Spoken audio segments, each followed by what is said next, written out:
Coming up, New York Governor Andrew Cuomo says it's time for him to step aside. And colleges across the 4 states take COVID precautions as they welcome students back to campus. Also, after an 18-month journey, a herd of wandering elephants in China is headed home. The 4 states' most watched news starts now. Governor Andrew Cuomo resigns over a barrage of sexual harassment allegations. This is KOAM News at noon. I'm Tanya Bach. We have breaking news topping our first 7 minutes. A decision from New York's 3-term governor to resign effective 2 weeks from today. Today's announcement comes as momentum builds in the legislature to remove him by impeachment. It follows last week's release of the results of the New York Attorney General's investigation that found Governor Cuomo sexually harassed at least 11 women. Investigators said he subjected women to unwanted kisses, groped or touched them inappropriately, made insinuating remarks about their looks and their sex lives, and created a work environment, quote, rife with fear and intimidation. Lieutenant Governor Kathy Hochul, a 62-year-old Democrat and former member of Congress from the Buffalo area, will become the state's 57th governor and the first woman to hold the post. The Senate passes a $1.2 trillion infrastructure plan. The measure, which has bipartisan support, includes $550 billion in spending for things like roads, bridges, broadband, water systems, and trains. 2,700-page infrastructure bill still needs to clear the House when it returns from recess next month. And we have an update to an officer-involved shooting in Webb City last week. One of the suspects shot by an officer has died, and another man involved in the altercation is now officially charged. The incident happened last Thursday. Webb City police say they responded to the 800 block of East Fountain for an illegal dumping trespassing call. When they arrived, a fight broke out, and a suspect allegedly tried to get a hold of an officer's gun and was shot. That man, 36-year-old Ayler Escobar from Webb City, died at the hospital. A second man, Makur Alinsar Escobar Velaquez, is now charged with resisting a lawful detention and 2 counts of assaulting a police officer. The officers involved in the altercation are recovering from injuries and are on administrative leave pending the results of a Missouri Highway Patrol investigation. Joplin City Council begins work on the city's budget for 2022. City Manager Nick Edwards says the city's biggest goal for the upcoming fiscal year is to improve city services. Those include addressing declining neighborhoods, public safety, and homelessness. We're trying to position ourselves in a way that, in a position where we can do what we can to address citizen needs, but there is a tremendous amount of need for new revenue to be able to fund the services that I believe are expected by the citizens.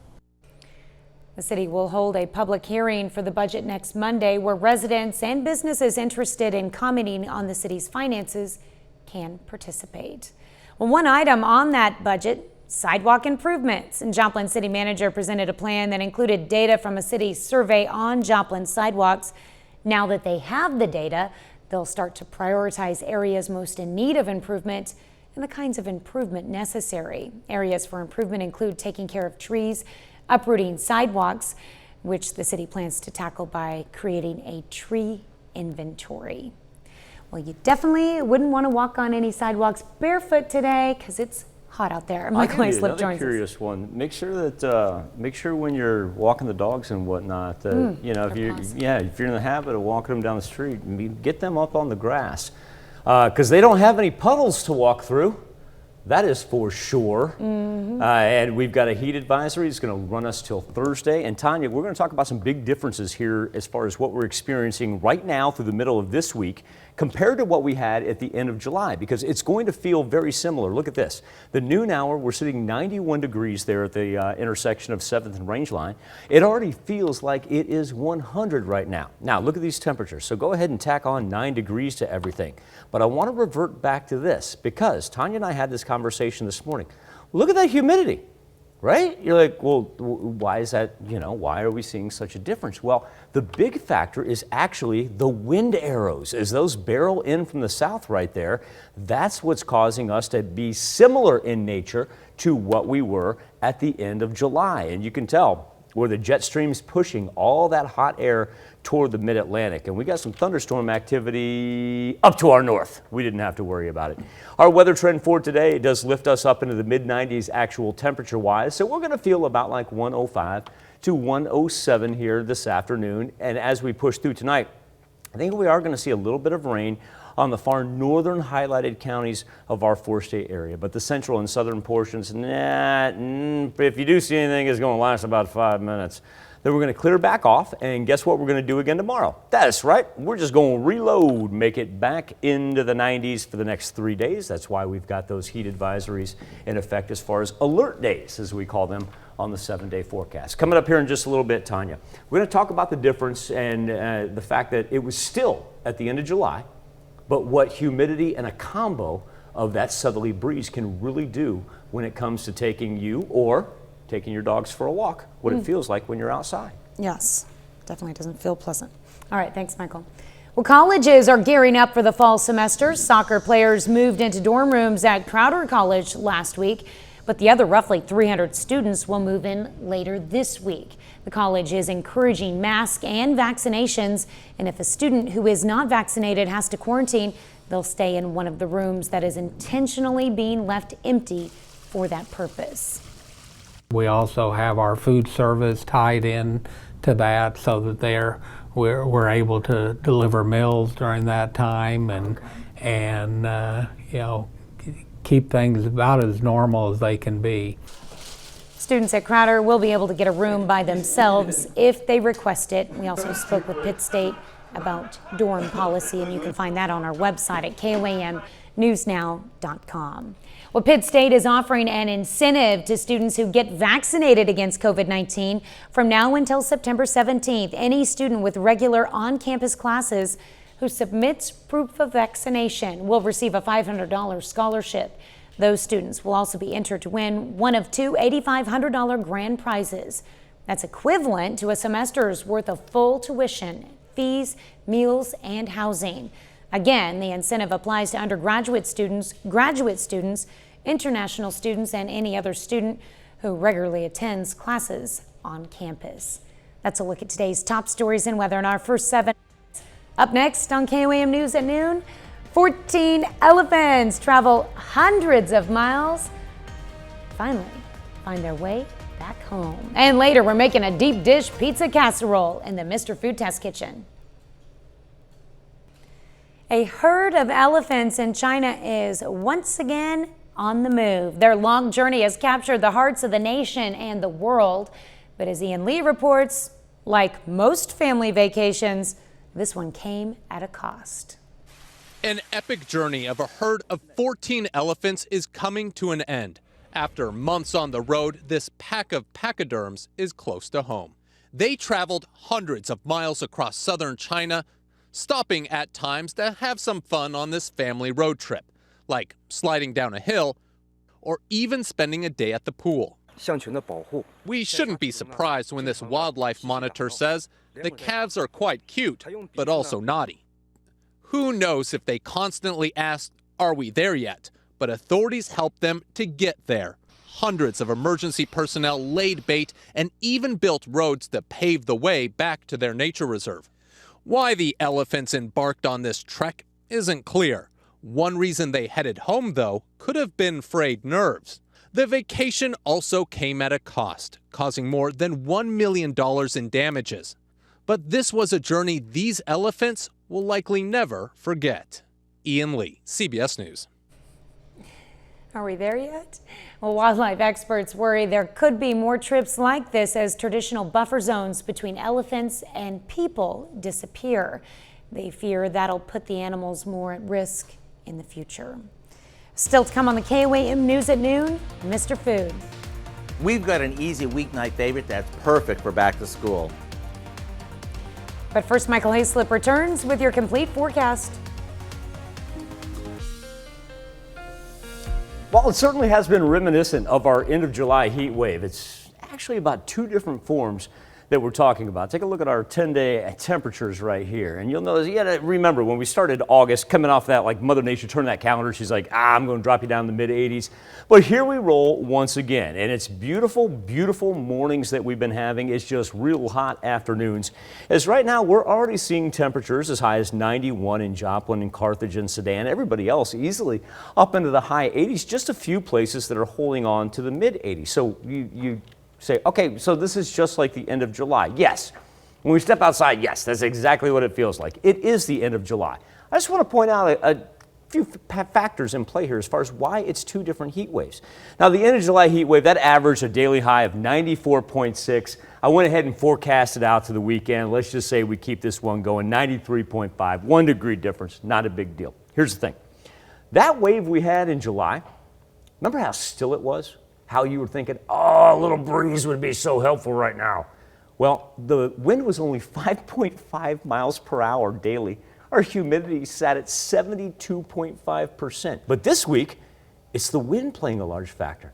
It's going to come in at 13 miles per hour on average, gusts up to 25 miles per hour. But at the same point in time, our humidity drops to 68. And so that's why whenever we talk about the heat index, or AKA what it feels like, you have to factor in both of those. Look at that south wind coming in right now. Remember, July, 5.5 miles per hour. Now we're seeing anywhere from 13 to 17 miles per hour. That's sustained. Those are not gusts. That's sustained on the wind tracker. And so what that will do is bump us up into the high 90s as far as what it feels like. Joplin was at 101 last time we checked in on 7th and Rangeline. And at the same point in time, we should be like, oh, isn't this the dry heat? No, we can thank the old wind for that. There is a live look over 7th and Rangeline, and while we've been off to a beautiful start, I tell you what, we actually do have a mess on our hands up to the north. It doesn't affect any of our highlighted counties, but this storm system that rolled up through I-70 through Kansas City, then took a northeasterly route.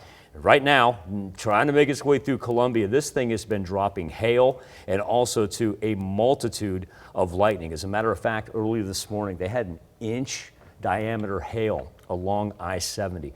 And if you have evening plans, I said it this morning, if you got to make the morning commute, well, if you got evening plans, look at this thing just rolling across the interstate. So you're probably going to have to run into it. Back to the 4 states to talk about our heat as we are locked into the heat advisory. We did lift the excessive heat warning for northeast Oklahoma, so at least that's one positive number. And speaking of heat, let's check in on what it feels like in Joplin. Oh, it's an even 100 now. Makes you feel better about that old 101 that we had when we started the show. As the heat advisories have now pushed east of the Mississippi and really have been expansive in nature. And also, too, the severe thunderstorm risk warning with what we were talking about up to our north. Watch how this thing is going to keep moving toward the Great Lakes. And when it does, we're talking about an interesting night up there as they even hit the elevated area. Our day planner, the wind still being the key factor. It's not going to give up even as we transition into tonight. It'll still be there at 10 to 15 miles per hour. As far as rain, it's going to be up in the north. We talked about that I-70 line. Okay, if we see any coming off of I-70, it'll be those far northern counties. Not a whole lot wanting to dip into the central north southern portions, clearing off overnight, and then we're right back at it again tomorrow, Tanya. In fact, maybe even a degree or two warmer. At this point in time, does that matter? No. It's like, it's always what I've said. When you're talking about 95 or 96, what's the difference between it feeling like it's in between 105 and 107? No kidding. It's going to be definitely hot. Either way. Tomorrow morning, you and I will find that silver lining and we'll start talking about the countdown of getting out of the hot weather. Yes. See, there's something to look forward to. I'm looking forward to that. And if you could just be nice and take those 90s on Saturday and Sunday and put them back to 89. It's funny you asked that. Developing everything for tomorrow morning and getting ready for that. I think I am going to back off those. I want to see what happens this evening. But with the way this front is moving, very likely to have a pair of 88s up there. Oh, that would be great. It's still going to feel like it's in the 90s. Thank you for reminding me of that. All right, we'll look forward to that. Something to look forward to for tomorrow. There you go. All right, thanks, Michael. Well, we take this time to honor today's 4-state hero, Sergeant John Bolander in the U.S. Marines. Parsons, Kansas native joined the 2nd Marine Air Wing in 1969. He earned the Good Conduct Medal and the Kansas Appreciation Medal. To Sergeant John Bolander, we thank you, our 4th State hero. Fast, friendly, and delicious. What more could you want? Howard shows us a deep dish pizza casserole that'll please the entire family in the Mr. Food Test Kitchen. It's hard to walk into any store this time of year and not notice that it's back to school season. And that means it's time to start thinking of easy meal ideas to add to our everyday dinner time lineup. Today, we're sharing a recipe that's perfect whether you have kids going back to school or not. It's easy, budget-friendly, and it's packed with flavor. What is it? Well, it's a perfect pizza casserole. To make it, all we do is brown a pound or so of ground beef, making sure to break it up while it cooks. Once it's browned, we drain it and add a good amount of spaghetti sauce, along with chopped peppers and onions, and some Italian seasoning. While that's cooking, we line the bottom and sides of a 9x13 pan with a can of refrigerated pizza dough. Now we place a layer of sliced mozzarella over the dough before spooning the meaty sauce over it. More cheese goes on top, and we sprinkle on some grated Parmesan before popping it in the oven. When the crust is golden and the cheese begins to bubble, it's ready to cut into squares and serve. Let me tell you, this is way more filling than your typical pizza. To get the recipe for our deep dish pizza casserole so you can make it as soon as tonight, simply visit our website. I'm Howard with Kelly in the Mr. Food Test Kitchen, where today we found the deep dish delicious way for you to say, ooh, it's so good. You can find this recipe along with a lot more good food from the Mr. Food Test Kitchen online. Just go to our website at KOAMnewsnow.com. Here's a look at our 4 state market prices.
Keep it rolling for a couple more days, that heat advisory. See if we got anybody up to triple digits. No, but we know Joplin's sitting at a square of 100 as far as what it feels like right now. Let's go ahead and anticipate being safe outside for the next 2 days before we call that advisory off. But that actually doesn't happen until Friday.